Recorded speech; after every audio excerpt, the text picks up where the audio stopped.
Bienvenue à tous. Dans cette vidéo, je vais vous expliquer comment est-ce qu'on fait pour lire une entrée analogique.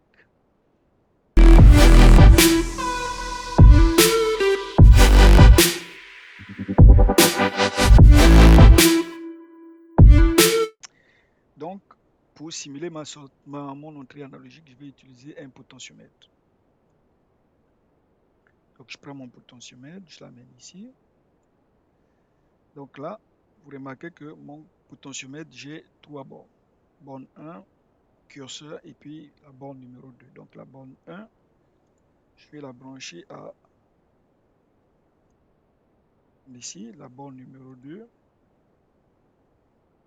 je vais la brancher à mon 5 volts ici. Donc ici, juste pour des raisons de travail bien fait, on va mettre ça en noir. Donc là, j'ai mon ground qui va ici, et puis j'ai mon alimentation ici. Et puis la troisième borne, donc là, c'est très important, je vais utiliser l'entrée A0. Donc, j'ai un choix ici entre A0 et puis de A0 jusqu'à A5. Donc, pour les besoins de la cause, moi, je vais prendre A0. Vous aurez pu prendre A1, A2, A3 ou A5. C'est selon vos inspirations du moment. OK. Donc, je branche mon entrée analogique. Je vais juste changer de couleur ici. Je vais donc la mettre en jaune. Donc, voilà mon circuit fait. Je vais juste ici changer les paramètres de mon potentiomètre. Disons que on va prendre une valeur de 10 kilo ohms. Donc là, si on fait une petite théorie en arrière de l'analogie et puis le numérique, donc tout ce qui est entrée numérique, en réalité, va être représenté, par exemple, par une switch. Donc c'est tout ce qui va être on-off. C'est soit on ou c'est soit off. Est-ce qu'il y a du courant ou il n'y a pas de courant? Donc ça, c'est ce qu'on va appeler entrée ou sortie numérique, ce qui est on-off. Maintenant, pour le restant des phénomènes, en réalité, ils vont être des phénomènes analogiques. Donc, si je veux mesurer une distance, par exemple, une distance, c'est une valeur analogique. Si je veux mesurer une vitesse, c'est une valeur analogique. Donc, analogique, entre autres, si on simplifie ça, c'est en réalité une grandeur qui va prendre, grandeur physique, qui va prendre plusieurs valeurs. Donc, si on regarde à contrepartie, si on regarde une entrée numérique, c'est juste deux valeurs, 0, 1. Donc, un ordinateur, un système numérique s'accorde bien à ça. C'est juste deux états. C'est qu'un ordinateur, il fonctionne juste avec des 0 et des 1. Alors que si je prends une grandeur analogique, si je veux mesurer une température, on s'entend que ce n'est pas juste des 0 et 1. Donc, comment est-ce que les systèmes sont bâtis? Du moins Arduino. Donc, tout ce qui est entrée analogique, en réalité, va être relié à ce qu'on va appeler des convertisseurs analogiques en numérique. Donc, essentiellement, qu'est-ce qu'ils vont faire? Ils vont prendre une grandeur analogique et puis ils vont la transformer en un ensemble des 0 de 1. Donc, ici, la notion donc de résolution de ces convertisseurs analogiques en numérique va être très importante ici. Donc, si on regarde les contrôleurs Arduino, du moins pour les contrôleurs Uno, comme celui qu'on a ici en ce moment, la résolution de ces convertisseurs est de 10 bits. Donc, si vous faites 2 exposants 10, ça donne 1024. Donc, en réalité, qu'est-ce qu'il va faire? Il va prendre la valeur donc, de votre entrée analogique et puis il va la transformer en valeurs qui vont varier de 0 jusqu'à 1023. Donc, si vous regardez bien, ça fait bien 1024 valeurs. Donc, c'est ce qu'on va observer ici.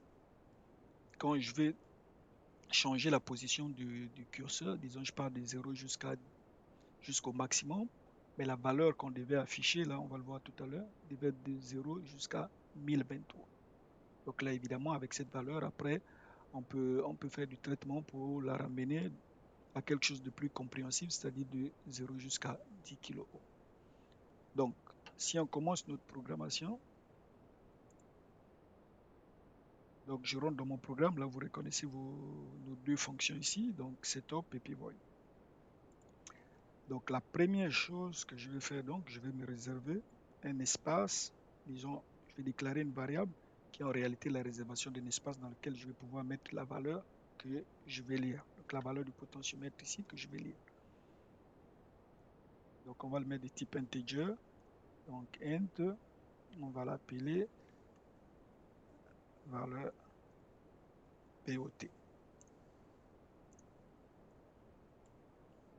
0. Donc ensuite, là c'est très important, j'ai branché mon entrée sur A0. Ok. Donc je pourrais dire int POT par exemple est branché sur l'entrée A0.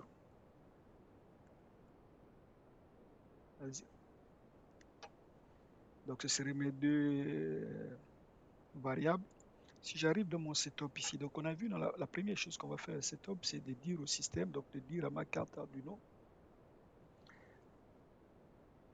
le mode de chaque pin.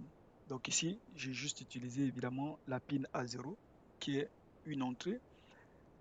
Mais en réalité, ça va être valide pour les pins numériques. Donc toutes les autres pins ici, là, 13, 12, 11, ainsi de suite, donc de 0 jusqu'à 13 ici par exemple, ça va être très important de préciser si ce sont des entrées ou des sorties. Pourquoi? Parce qu'en réalité, les pins de 0 jusqu'à 13 ont une double fonction. Donc elle peut agir comme entrée numérique ou comme sortie numérique. Donc c'est pour ça que là, ça devient impératif lorsqu'on les utilise de préciser à notre carte Arduino s'il s'agit d'entrée ou de sortie. Mais ici, comme on le voit, vous pouvez le voir sur la figure ici, c'est bien identifié analog in.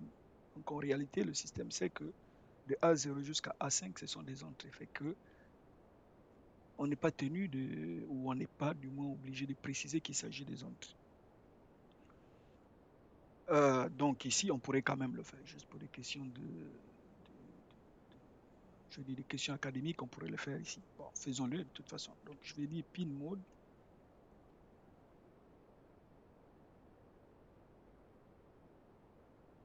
Donc pin mode, je vais l'appeler POT ici. C'est donc une input. Tout à l'heure, quand on va faire la simulation, on va l'enlever. Vous allez voir qu'en réalité, ça ne va pas changer grand-chose. Ok. Donc, une autre chose qu'on va faire là aussi, c'est qu'on on va établir une connexion. On va établir une connexion série entre la carte Arduino et puis un moniteur. Donc, de cette façon, on va être en mesure de pouvoir afficher la valeur, en réalité, la valeur de notre potentiomètre. Donc, pour ça, on va utiliser la fonction serial.dat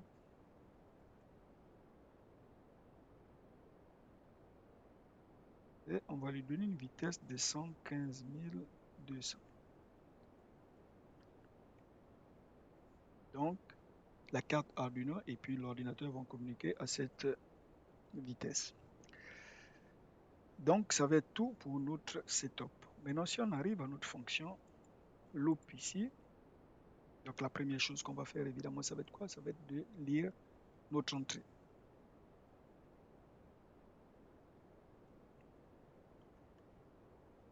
Donc, on va dire valeur port va être égal à analog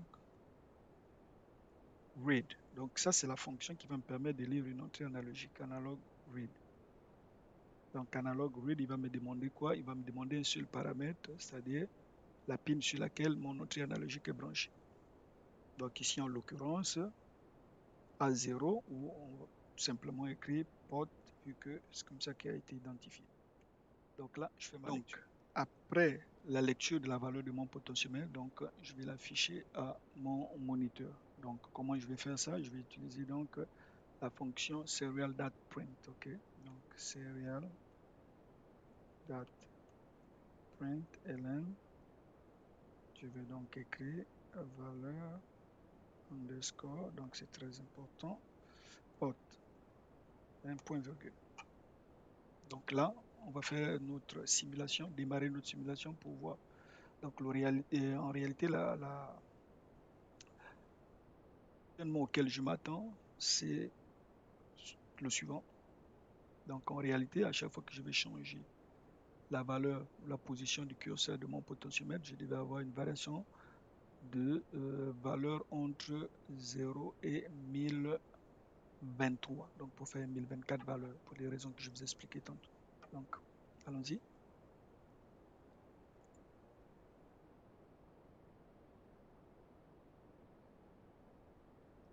Donc je vais ouvrir mon moniteur.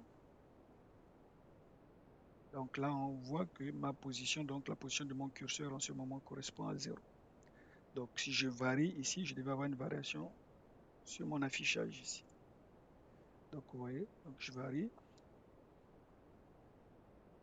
Maintenant, donc si je vais au maximum, je devais avoir 1023. Je vais au maximum de mon potentiomètre, je vais au maximum de mon potentiomètre et comme vous pouvez le voir, j'ai bien 1023 valeurs. Donc voilà, ceci met un terme à notre petite vidéo sur comment est-ce qu'on fait pour lire une entrée analogique.